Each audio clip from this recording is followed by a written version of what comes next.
کہ میں یہ سمجھتا ہوں کہ اس دنیا کی زندگی زیادہ اہم ہے آخرت کی زندگی سے. اس بات پہ بہت لوگ چونکتے ہیں. آج تک تو ہم یہی سنتے آئے ہیں کہ آخرت کی زندگی ہی سب کچھ ہے، وہ دائمی ہے، یہ فانی ہے. تو میرا کہنا یہ ہے اس سے کہ اگر اس دنیا میں ہم اچھی طرح رہتے ہیں اور اس دنیا میں ہمارے اعمال اچھی ہیں تو آخرت بھی اچھی ہو جائے گی. اور اگر اس کو ہم نے اہمیت نہ دی اور اس کو روا روی میں گزار گئے زندگی کو تو آخرت بھی اچھی نہ ہو سکی. تو آخرت کی بنیاد اس ابدی زندگی کی بنیاد اس فانی زندگی پر ہے.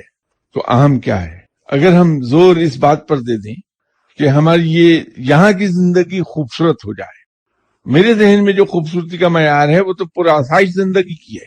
یا اللہ مجھ کو بڑے فاخرانہ لباس عطا کر دے.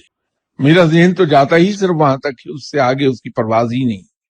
لیکن آپ جیسے نیک لوگ جو ہیں جو زندگی یہاں کی خوبصورت کہتے ہیں، وہ در حقیقت وہ زندگی ہے جو آپ صلی اللہ علیہ وسلم نے خوبصورت زندگی گزاری اس دنیا کی. وہ زندگی خوبصورت ہے، پرآسائش نہیں تھی، خوبصورت بہت تھی وہ. اور اس خوبصورتی کا نتیجہ یہ ہے کہ آج وہ لوگ جو آپ صلی اللہ علیہ وسلم پر ایمان نہیں رکھتے وہ بھی مجبور ہیں کہ آپ صلی اللہ علیہ وسلم کو دنیا کا عظیم ترین شخص نہ صرف مانے بلکہ عظیم ترین لوگ جو میلینیم کے گزرے ہیں ان میں آپ صلی اللہ علیہ وسلم کا نام سر فہرست ہو، نمبر 1 پر رکھیں.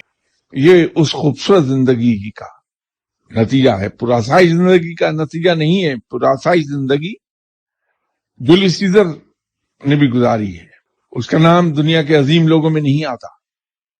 خوبصورت زندگی ایک ہی طریقے پر آ جائے گی ہماری کہ ہم اپنے لیے نہ جئیں، ہم دوسروں کے لیے جئیں.